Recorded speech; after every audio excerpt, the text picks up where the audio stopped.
বুলবুল ভাই, গতকালকে একটা বড় ঘটনা ঘটলো। প্রধান উপদেষ্টা ডক্টর ইউনূস উনি দায়িত্ব নেওয়ার পরে প্রথম নিজের জেলা চট্টগ্রামে গেলেন এবং চট্টগ্রাম বন্দর পরিদর্শন করেছেন এবং সেখানে তিনি খুব পরিষ্কার করেই কথা যেটি বলেছেন যে চট্টগ্রাম বন্দরের সক্ষমতা বাড়াতে হলে, উন্নয়ন করতে হলে বিদেশি কোম্পানিকে দায়িত্ব দিতে হবে।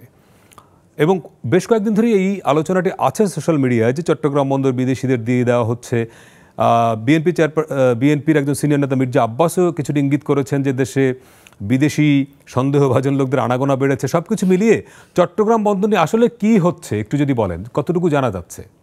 আমি যতটুকু জানি যে এখানে বিদেশি বিনিয়োগের জন্য আহ্বান জানানো হয়েছে, কিন্তু বিদেশি বিনিয়োগটা কিভাবে করতে হবে? এখানে 1200 কোটি টাকা একটা টার্মিনালে যদি বিদেশি বিনিয়োগ করতে হয় তাহলে 1200 কোটি টাকার প্রয়োজন। এখন আমার এখানে সব যন্ত্রপাতি আছে এবং উদ্বৃত্ত যন্ত্রপাতি আছে, 1000-এর বেশি শ্রমিক এখানে কাজ করতেছে। তাহলে আমি এই 1200 কোটি টাকাটা কোথায় আমি বিনিয়োগ করব? এটা নিয়ে কিন্তু একটা হাস্যরস্যর তৈরি হয়েছে যে এই টাকাটা আমরা, এই বিনিয়োগটা আমরা কোথায় করব, কিভাবে করব? আমার তো এখানে যন্ত্রপাতি সবকিছু আছে। তাহলে এখন আমরা যতটুকু জানি যে একটা বে টার্মিনাল, এটা এখনো কাজ শুরু হয় না, বা আরেকটা ওই পতেঙ্গা টার্মিনালের পাশে আরেকটা টার্মিনাল হবার কথা, সেখানেও কিন্তু কাজ শুরু হয় নাই, অবকাঠামোর কাজগুলো শুরু হয় নাই। যদি বিদেশি বিনিয়োগ যদি এখানে আনতেই হয় তাহলে আমরা বে টার্মিনালের দিকে করতে পারি, ওখানে প্রায় দেড় বিলিয়ন ডলারের বিনিয়োগ করা যেতে পারে, বা পতেঙ্গা টার্মিনালে প্রায় $1 বিলিয়ন বিনিয়োগ করা যেতে পারে।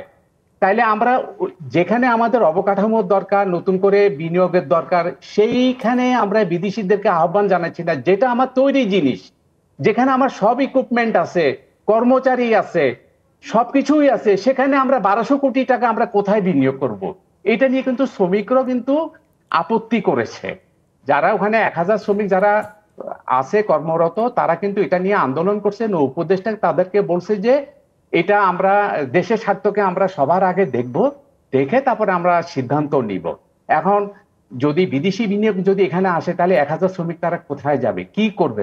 তারা কি চাকরিচ্যুত হবে? ওই জন্য তারা আন্দোলনে গিয়েছিল। গতকালকে তো প্রধান উপদেষ্টা বলেছেন, বলুন ভাই, প্রধান উপদেষ্টা বলেছেন যে এখানে যদি বন্দরের সক্ষমতা বাড়ে, বিনিয়োগ আসে বিদেশি, তাহলে আরো অনেক লোকের কর্মসংস্থান নতুন করে সৃষ্টি হবে। তিনি তো সেটা বলছেন। যদি আমরা আধুনিক ইকুইপমেন্ট যদি ব্যবহার করি, এখানে কিন্তু কোনো কর্মসংস্থান বাড়বে না, কিন্তু কর্মসংস্থান বরং এখানে কমবে। কিন্তু যত আধুনিক হবে মানুষের শ্রমটা তত কম লাগবে, সব যন্ত্রের উপর আমরা কিন্তু নির্ভরশীল হয়ে যাবো। এখান যে 4টা টার্মিনাল আছে, যারা কাজ করতেছে, আধুনিক ইকুইপমেন্ট যদি আরো সংযুক্ত হয় সেখানে কর্মসংস্থান বাড়বে না। কর্মসংস্থান তখনই বাড়বে যদি আমরা বে টার্মিনাল করি, বা আমরা ওই পতেঙ্গা টার্মিনালের পাশে আরেকটা জায়গা আছে, কি একটা চর আছে, লাল দিয়ার চর, সেখানে যদি আমরা টার্মিনাল করি, অবকাঠামো তৈরি করে, তখন সেখানে আমাদের কর্মসংস্থান বাড়বে। এখন যাই হোক, রাজনীতিবিদরা বা যারা রাষ্ট্র পরিচালনা করছেন তারা অনেক কিছু বলবেন, কিন্তু আমি ওই বিতর্কে আমি যেতে চাচ্ছি না। আমি মনে করি যে 4টা টার্মিনাল আছে সেখানে যে ইকুইপমেন্ট যেগুলো আছে, সেখানে কোনো নতুন করে ইকুইপমেন্টেরও দরকার নেই, নতুন করে আমার জনবলেরও দরকার নেই। জনবল কিন্তু উদ্বৃত্ত আছে, সেখানে আমার কোনো দরকার নাই, আমার বিনিয়োগেরও দরকার নেই। এখন আপনি যদি বিদেশি বিনিয়োগ আনতে হয় তাহলে আপনি বে টার্মিনাল করতে পারেন, আপনি লালদিয়া চরে আরেকটা অবকাঠামো তৈরি করে আরেকটা টার্মিনাল করতে পারেন। তাহলে বিদেশি বিনিয়োগ যদি সেখানে আহ্বান করা হয় তাহলে আমাদের চট্টগ্রাম বন্দরের সক্ষমতা আরো বাড়বে, অনেক বেশি বাড়বে। হ্যাঁ, এটা হলো আমার মূল বক্তব্য। ভাই, একটা বিষয় হলো যে প্রধান উপদেষ্টা প্রেস সচিবও কিন্তু বলেছেন যে এই প্রধান উপদেষ্টা সফরের আগে যে চট্টগ্রাম বন্দরের সক্ষমতা বাড়ানোর জন্য বিদেশি প্রতিষ্ঠান লাগবে। তো সক্ষমতা বাড়ানো বলতে আসলে কি বোঝানো হচ্ছে? এবং বিদেশি কোম্পানি ছাড়া এখন চট্টগ্রাম বন্দরের যে অবস্থা, তা দিয়ে কি আমাদের যে আমদানি রপ্তানি, এইটা কি সাফিসিয়েন্ট হচ্ছে না? এবং আশেপাশের দেশ, যেমন প্রধান উপদেষ্টা কালকে বলেছেন যে আশপাশের দেশ, বিশেষ করে 7 সিস্টার্স, নেপাল, এরাও যদি এই বন্দরের সঙ্গে কানেক্টেড হয় তাহলে বাংলাদেশ উপকৃত হবে, তারাও উপকৃত হবে। এই সমস্ত কিছুর জন্য কি এখানে আসলেই বিদেশি বিনিয়োগ অনেক বেশি প্রয়োজন? মানে আলোচনাটা ওই জায়গায় কিনা?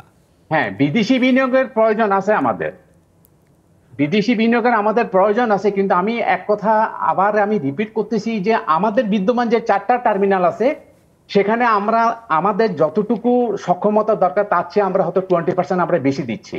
যেমন এই নিউ মেরিন কন্টেইনার টার্মিনাল, এখানে আমার যতটুকু আমার সক্ষমতা আছে তার চেয়ে আমি 20% কিন্তু আমি বেশি সক্ষমতা আমি দেখাতে পারতেছি। বাকি 3টা টার্মিনালও কিন্তু আমরা একইভাবে আমাদের সক্ষমতা বেশি কাজ আমরা করতেছি, কন্টেইনার ওঠানামা বা পণ্য আমদানি রপ্তানি আমরা কাজ আমরা বেশি করতে পারতেছি। কিন্তু আমার যদি আরো সক্ষমতা বাড়াতে হয় বা সেভেন সিস্টারকে যদি আমাদের সুযোগ দিতে হয় বা অন্য নেপালকে যদি সুযোগ দিতে হয়, ভুটানকে যদি সুযোগ দিতে হয়, তাহলে আমাদেরকে নিউ চিটাগাং এয়ারপোর্টের ঠিক উল্টা দিকে লালদিয়া চরে এখানে কিন্তু জনবসতি ছিল, ওদেরকে কিন্তু উচ্ছেদ করা হয়েছে। সেখানে আমরা আরেকটা টার্মিনাল তৈরি করতে পারি। আবার সাগর পাড়ে একটা রাস্তা হয়েছে, অনেক সুন্দর একটা রাস্তা, ওইখানে কিন্তু আমরা একটা বে টার্মিনাল, যেটা ওখানে হয়তো বিলিয়ন বিলিয়ন ডলারের একটা বিনিয়োগ করার প্রস্তাব আছে, হয়তো 2000 আমরা শুনতেছি যদি কাজ শুরু হয় 2030 বা 31 সালের দিকে ওই টার্মিনালটা কিন্তু আমরা চালু করতে পারি। তাহলে ওইখানে আমরা কেন বিদেশি বিনিয়োগকে আমরা টানিয়ে আনতে পারতেছি না? সক্ষমতা বাড়াইতে হলে ওগুলা বাড়াইতে হবে। সক্ষমতা যদি বাড়াইতে হয় আমাদের গভীর সমুদ্র বন্দর যেটা মাতার বাড়ি সেখানে করতে হবে। এই হলো আমার রাইট রাইট, জি অনেক ধন্যবাদ একরামুল হক বুলবুল চট্টগ্রামে যুক্ত হওয়ার জন্য।